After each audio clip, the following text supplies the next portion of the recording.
The energy balance equation is basically, they say body fat equals calories in minus calories out. That's sort of what we all think about. So therefore people say, oh, you must be in a caloric deficit. You actually can never be in a caloric deficit because it's a balance equation. There's three variables: body fat, calories in, calories out, and they must balance. So the point is that if you change one of those variables, and everybody forget, I always think there's only two variables, calories in, calories out. No, there's three variables: body fat, calories in, calories out. If you change one of those variables, calories in, it does not mean, there's two other variables. It does not mean that your body fat will decrease, because if you decrease calories in, you could also decrease your calories out. That is, your metabolic rate will go down and your body fat will be unchanged, right? So the energy balance equation is always true, but people always misinterpret it to mean that just eating fewer calories leads to body fat loss. It does not.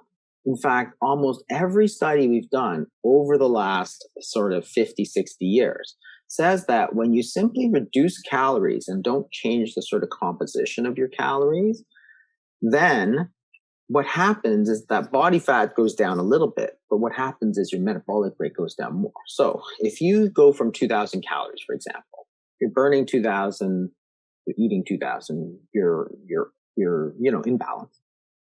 You want to lose weight now. So you go down to 1,500 calories. That's what everybody says, right? Eat 500 calories less per day. So you cut out the salmon and you cut out the eggs, but you love bread and ice cream. So you keep your bread and ice cream. You go down to 1,500 calories. There's two possible things that happen. One is that you lose body fat. But two, the other possibility is your body simply burns 1,500 calories and your body fat stays relatively unchanged. That does not break the energy balance equation. Neither does it break the laws of thermodynamics. In fact, when you look at studies, every study we've done practically over the last 50 years shows that is precisely what happens.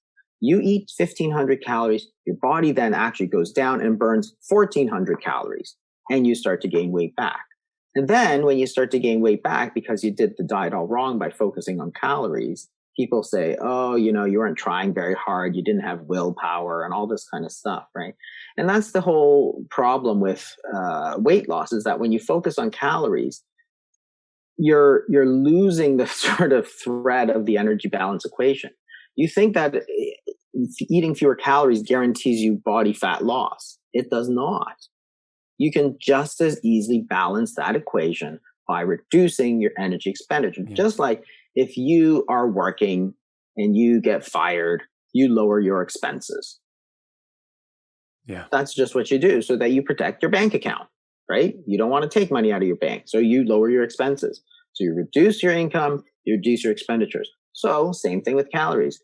You reduce your income, how much you eat, calories in, your body reduces calories out. You don't control that. Yeah. You can't decide to burn more calories, but your body does. Yeah. Now, all of a sudden, you're in a situation where you're still overweight, but you're eating 1,500 calories and your body's burning 1,500. So you're cold, you're tired, you're hungry, you feel terrible, but you're not losing any body weight. That is actually precisely what has happened. And everybody who's done a diet knows this. Every single person. The failure rate of sort of counting calories for weight loss, the failure rate is somewhere around 95 to 99%. And yet we think that this is the scientifically proven way to do things. It's actually proven to fail. Yeah. It's guaranteed. It is practically guaranteed to fail if you don't adjust the foods that you're eating. Because as you say, we think it's all about willpower, but really it's all about eating the right foods, because the hormonal response to those foods, which is telling our body to either gain weight or not gain weight, right? That's what tells our body. It's demonstrably different. Like you eat bread, you eat an egg, we can measure the difference in the hormones that you've stimulated, right? It's not just airy-fairy. We know it 100% for sure that there is a difference. And yet we have to pretend that those hormonal differences doesn't matter, right? Which is ridiculous. The other thing I think people miss when they're focusing too much on that equation is that when we talk about calories out, everyone assumes it's just one thing. You know, it's like, how much did I exercise, for example, that day? They forget that actually calories out could well be four different things. The basal metabolic rate, as you've mentioned. So, you know, how much energy does it take to keep the lights on in your body, lungs, kidneys, whatever it might be. There's also the thermogenic effects of foods. In the whole context of things, it's relatively small, but still that's part of that calories out part of the equation. There's purposeful movement and exercise, which, yes, can burn some calories, although potentially not as much as people think. And then there's also NEAT, you know, non-exercise activated thermogenesis, a kind of non-purposeful movement. All these kind of subtleties people are not thinking about when they're thinking about that equation. So I think for many reasons, while scientifically that equation may be true, in terms of practical application for most people, it has very little value. And I think this is a wider point, Jason, for me, which is there's a lot of technical scientific debate around these kind of topics: insulin, calories in, calories out. You know, for me, like you as a practicing clinician, it's like, well, you know what? Yeah, we can debate these little nuances in the science, or we can simplify things and just help people do what we know and we see repeatedly work. Yeah. Do you know what I mean? And I feel that's one of the reasons I very much like your approach. You have seen tens of thousands of patients. You've helped probably millions of people through the internet now and through your books across the world. A lot of people are gaining huge value from this. And I think we sometimes miss that when we're trying to dot all the I's and cross the T's with the science. It's important, but it's not everything. Yeah, absolutely. And this whole idea that, you know, a certain number of calories, 100 calories of bread versus 100 calories of egg, are going to have different effects on the body. They have different hormonal effects. It boils down practically to a simple idea. That is, some foods are more fattening than other foods, which is, of course, an idea that your grandmother would have thought blindly obvious, right? Like, who gets fat eating broccoli? Like, zero people in the whole world. Who gets fat eating cookies? Many, many, many people, right? And she didn't understand the difference between, you know, the hormonal responses of broccoli versus cookies. But she understood that you eat these foods, you know, and this goes back hundreds of years, because the first low carb diet was sort of like Banting in the 1800s, right? So you're talking about at least 150 years. People have said, hey, certain things really make people gain weight. And even if you go back to Ansel Keys, for example, so he did a very interesting study in the 40s, the Minnesota starvation study. Interestingly, it wasn't a starvation study at all. It was a 1,500 calorie a day diet, 1,570 calories, which is actually not far off of what people advise for weight loss. Very high starch foods, because that was what was available in post-war Europe at the time. So when he measured metabolic rate, it dropped by like 40%. When you dropped calories by about 40%, metabolic rate dropped by about 40%. And what happened? He actually measured other things. So heart volume shrank, stroke volume, like the amount of blood that you pump out, went down. People were cold, so they're generating less body heat because they're burning 40% less calories. You're sort of these sort of metabolic housekeeping things, like how much blood, so you're not pumping blood, you're more tired, you get, you know, you're not generating body heat, you're cold, right? So the whole point is that, yeah, all of these things are important. This calories out is not just exercise. The majority of it is, you know, basal metabolic rate. And you don't control that through your mind, right? You control that through your hormones. It's your hormones that control everything. That's just the way it works in the human body.